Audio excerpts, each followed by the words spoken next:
Albuquerque police weren't sure if they had a murder on their hands. Girly Chu was a young woman from Malaysia. She really was trying to fulfill her American dream. Was this man doing anything illegal? He was a con artist portraying himself as a doctor. This guy is not a doctor, but he's performing medical procedure. I mean, it's totally insane. It is human blood. It matches that of Girly Chew. And he did this to women he supposedly loved? He cared little about the women. They were nothing more than pawns to him.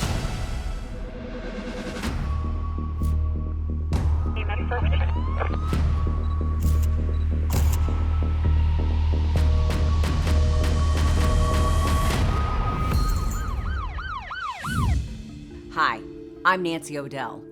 Today's crime exposé takes us to Albuquerque, New Mexico. A young wife who sought the American dream vanished without a trace. Her dream became a nightmare when a twisted conspiracy theory made her out to be the queen of aliens, and an unholy union led to murder. The American dream. For a young 19-year-old Malaysian woman named Girly Chu, it was always just out of reach. Girly was so enamored by the dream, she came looking for it. It was more magical than she imagined. Girly Chu was a young woman from Malaysia who came to America searching for a better life. She really was trying to fulfill her American dream. She meets an individual by the name of Dazen, and he tells her that he's a doctor and there's a spark that hits both of them. She goes to New Mexico with him. They get married quite quickly and the honeymoon ends fast. Dazen was a con artist portraying himself as a doctor, and he told people that he could inject them with a serum that he had developed that would return their youth and could cure cancer. He would prey on these people and he would take them for thousands of dollars. This is how he made his living. This guy is not a doctor. He's not an MD, but he's performing medical procedure. I mean, it's totally insane. He's having affairs with multiple women and he becomes very abusive to Girly Chu.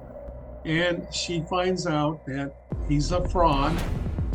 Girly Chu finds Dazen in the garage one day. He jumps up, grabs her by the neck, and tries to strangle her. She manages to escape. She then tells her co-workers at the bank that this man is threatening to kill her. Finally, Girly Chu had enough of Dazen's unhinged behavior and moved into an apartment. Meanwhile, Dazen has set his sights on an intergalactic connection.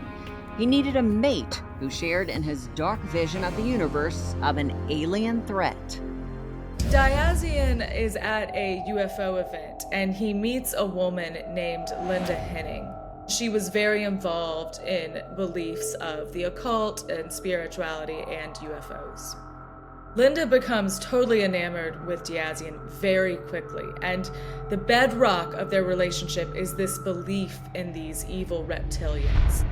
She believed that there were reptile aliens that controlled the earth, and she started to tell her friends that Dazen was actually an alien who was hundreds of years old, and then she encouraged them to take the injections so that their youth could be rejuvenated.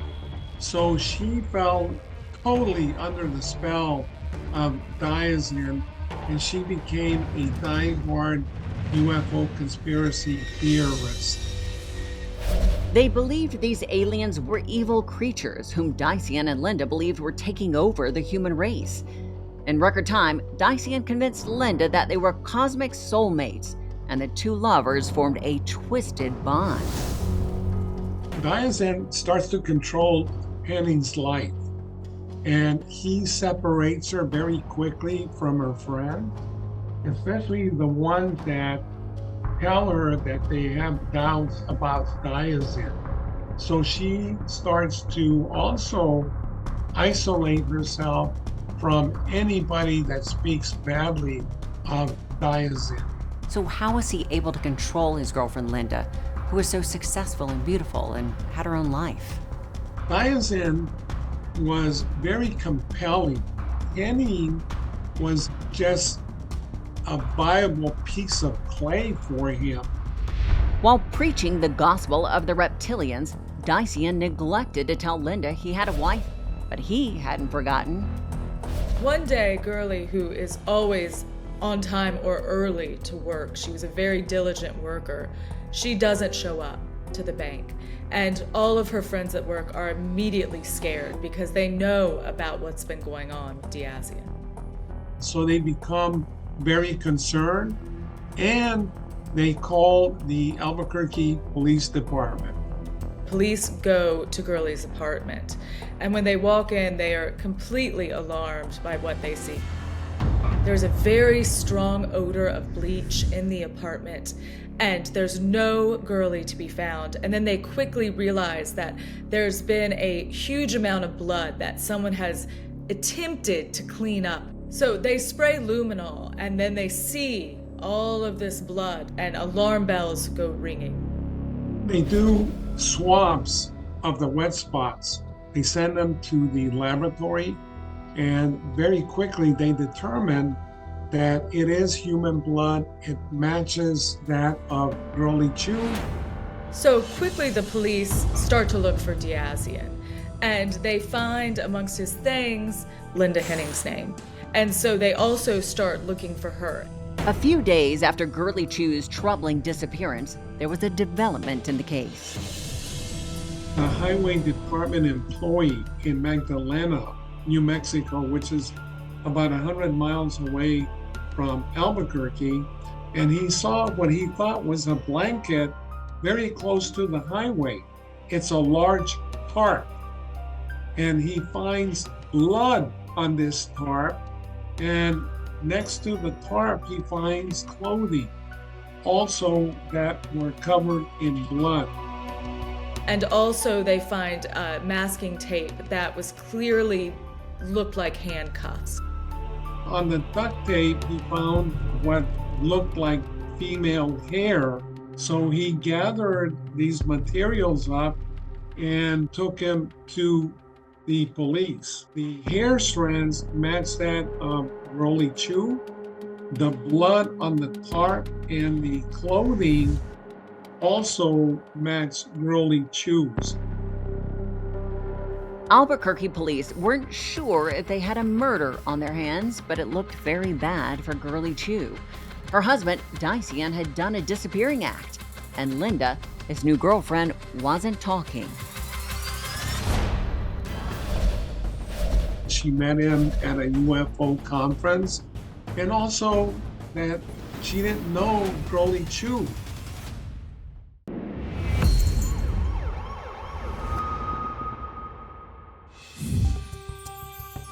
Albuquerque police had a mystery on their hands. Girly Chu, estranged wife of Dazen Hasselhoff, had disappeared. A bloody scene at her apartment led cops to suspect she may have been murdered. They needed to speak with her husband, but he had left town. Dazen was later found in Charleston, South Carolina, living with another woman that he was engaged to, even though he was still married to Girly Chu. Meanwhile, cops zeroed in on Dazen's girlfriend, Linda Henning. The reptilian poster girl, on a mission to warn the world of an alien threat, had more pressing issues.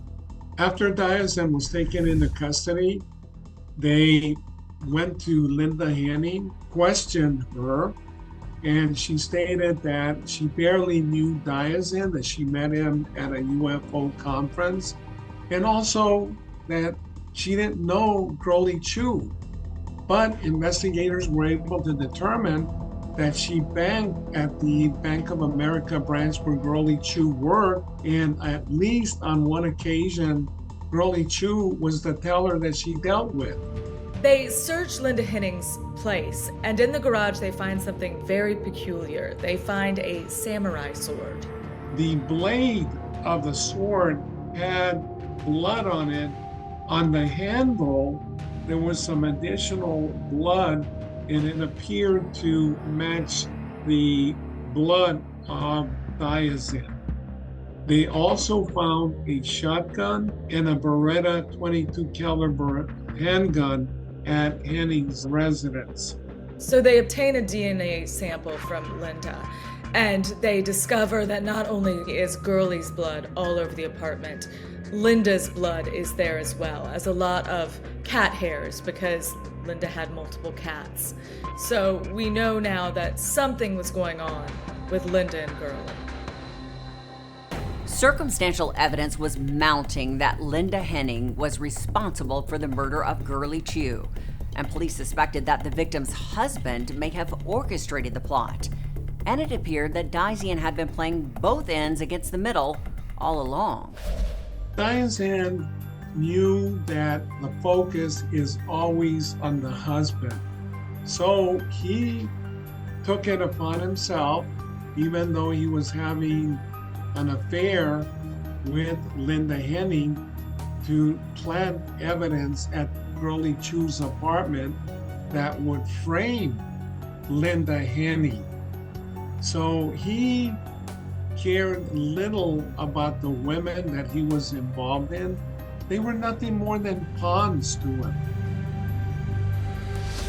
So there's a grand jury convened. The police understood that the amount of blood they found everywhere, there was no way that Girly could still be alive. So even though they didn't have a body, both Linda and Dazen are charged with murder. So did Linda Henning point a finger at Girly's husband, Dazen? When she's first arrested, defends Dazen, says that he's a wonderful doctor, that, he's done nothing wrong. Dazen is facing the death penalty, so he cuts a deal with prosecutors.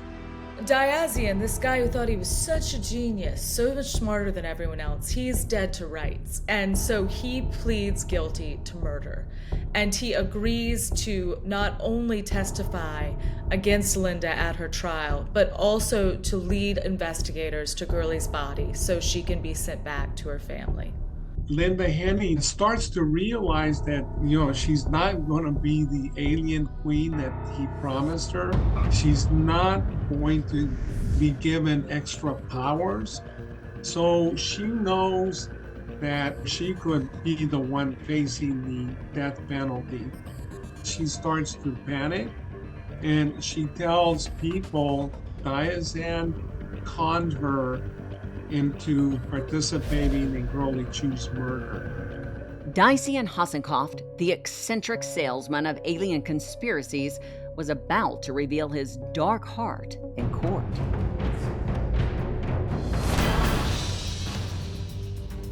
Dazen is thrilled to death because he's getting his moment. He doesn't care about Linda.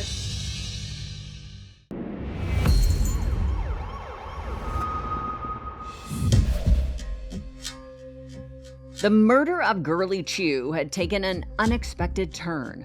Although Girly had yet to be found, her estranged husband, Dazen Hassenkopf, pled guilty to murder to avoid the death penalty.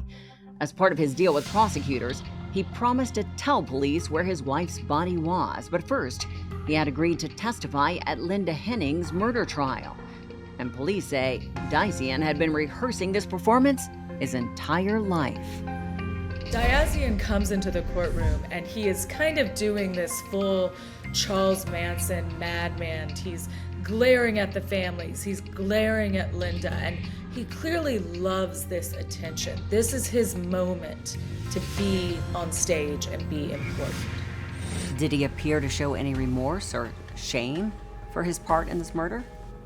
Dazen enters the courtroom smiling like the Cheshire Cat, and he takes the stand and he starts to tell the jury that Girly Chew was hunted down and that she knew she was going to die and that he hoped that she died an excruciating death. And at that point in time, the jury looked at him as though he was the devil personified. Dazen is supposed to be a defense witness for Linda, but he's actually just absolutely crazy on the stand, and he becomes her worst nightmare. I am sure her defense attorney was just hanging his head like, why did we call this man? And Dazen is thrilled to death because he's getting his moment. He doesn't care about Linda, he cares about himself. What's really disgusting is the way he taunts Girly's family. He's just totally repulsive. Dazen Hassenkoft claimed that he was responsible for Girly's murder, but there was nothing noble in his words. At that moment, it became clear he had played Linda Henning. The explanation given by Dazen as to planting Linda Henning's blood at Girly Chew's apartment is disingenuous. He said that he was trying to confuse the investigators. Well, Dazen inadvertently also ties himself to the scene where allegedly the murder took place. Dazen Hassenkoft had nothing to lose by testifying, but Linda Henning was on the hook for murder and faced a death sentence. This was a chance for Dazen to save her, but on the stand, he didn't do her any favors. So Linda is also convicted of murder. And honestly, I think he liked that. I think his main goal is manipulating people and getting reactions out of people. And even if it was bad, it was more fun for him. Linda Henning was very fortunate to escape the death penalty, but she received about 73 years, which could, in essence, be a life sentence for her. An innocent young woman was dead at the hands of two obsessed lovers. The shocking crime and trial nearly obscured the victim, Girly Chew.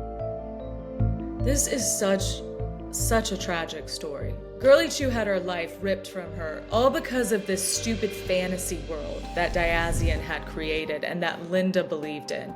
And in the process, Girly Chu was murdered, Linda Henning's life was destroyed, and for what? Dazen Hassenkoft reneged on his agreement to lead police to her body. Girly has never been found.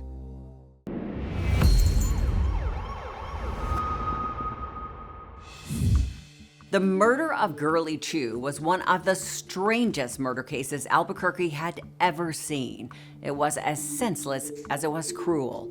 Dazen Hassenkoft and Linda Henning's twisted alien agenda became a murderous plot for their own selfish needs and victimized a young woman and her family. And now it is time for today's Safety Spotlight. Some individuals driven by extremist beliefs or conspiracy theories can resort to violence, targeting family members, public figures, and others. Law enforcement suspected the perpetrators in this case were motivated by their UFO-related conspiracy theories, which led them to brutally murder Girly Chew. While not all extremist behavior leads to criminal activity, there are warning signs that indicate a person may resort to violence. Some signs include making threats, hostile behavior, expressing violent plans or intent, stockpiling weapons, and becoming fixated on acceptance. If you observe suspicious activity like this, contact and report it to your local law enforcement, who can determine whether this behavior warrants further action. I'm Nancy O'Dell. For everybody here at Crime Exposé, please join us next time and stay safe.